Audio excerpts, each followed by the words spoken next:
waxaa maanta degmada Dharkiinle laga hirgeliyay xafiiska adeegyada dawladda hoose oo dhawaanahanba laga hirgelinayay degmooyinka gobolka Banaadir kaas oo xafiiskan u fududeynaya bulshada ku dhaqan degmooyinka inay ka maarmaan adeegyadii ay u aadi jireen xarunta gobolka Banaadir ee Fiishi Governo waxaana daafurka xafiiskani ka hadlay gudoomiye ku-xigeenka koowaad ee maaliyadda ahna kusimaha doqa magaalada Xuseen Nuur Maxamed wuxuu sheegay in maamulka gobolka Banaadir adeegyada dawladda hoose ee shacabka ay u baahan yihiin ay u keenayaan dhammaan degmooyinka gobolka Banaadir maanta runtii waa maalin farxad leh waa degmadii sideedaad ee aan ku guuleysano inaan soo gaarsiino kana furno adeegga dadweynaha waxaan qorshaha maamulka cusub ee gobolka Banaadir oo hogaamiyo Jariiriso oo ahaa 9 maalmood ugu horeysay in aan ku guuleysano inaan gaarsiino 17 degmo in laga helo adeegii laga heli jiray xarunta dhexe ee gobolka Banaadir oo aysan dhicin qof ku nool Dharkiinle inuu aado xarunta gobolka Banaadir oo ogtihiin dibka loo mari jiray marka qorshaha maamulka cusub gobolka Banaadir wuxuu ahaa in 9 maalmood ugu horeysay inaan ku guuleysano inaan adeegga u dhaweyno dadweynaha maanta waxaa nasiib u yeeshay inaan ka furno xaruntii adeegga dadweynaha degmada Dharkiinle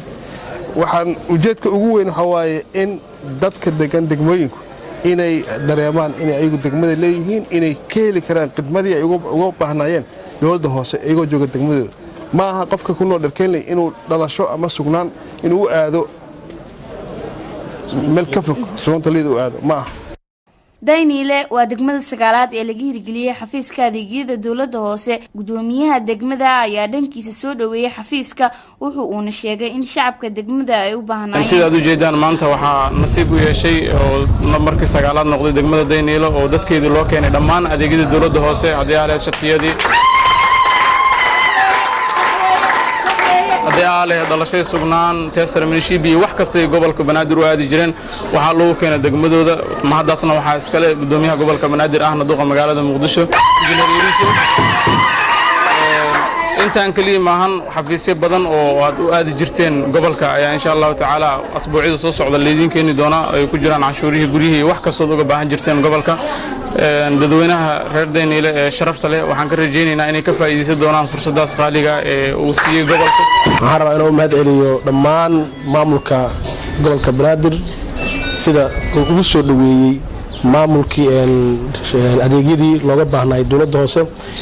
degmadan waxay ku taalaa meel koona ah mar walba dadkaas ay soo aadi jireen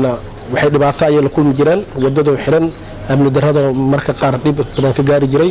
laakiin maanta alxamdulillah maanta waxay heleen dhammaan adeegyadii hawshan wala qabta aad iyo aad aan ugu faraxsan maadaama reer Dayniile maadaama aan adeegyadii aan ka doonaynay magaalada oo ka doonaynay maxay gobolka Banaadir xarunta gobolka aan ka doonaynay hadii halkaan ay noo timiday oo wax waliba noo dhameystiran yihiin aadan kugu mahad celinaynaa codsanayna gudoomiyaheena gobolka Banaadir inuu canshuuraheena waxayna toos noogu sameeyo waana u baahanahay inaan canshuuraha dalka oo ka helno degmadeena waa baahi aad aan u qabno aan sugayno oo madaxdeena gobolka Banaadir aan ka rajeeyay waxaan ku faraxsanahay canshuurta noola keen degmada dhibaato weyn oo qabno in aan aasano gobolka amal in aan magaalada aasano hadda laakiin alxamdulillah degmadeena oo imaaday si weyn aan ugu baahi qabnay maamulka gobolka Banaadir ayaa hore u ballan qaaday in xafiisyada noocan ah ay ka hirgelin doonaan dhammaan degmooyinka gobolka Banaadir Maryam Xuseen Jibriil SBS TV magaalada Muqdisho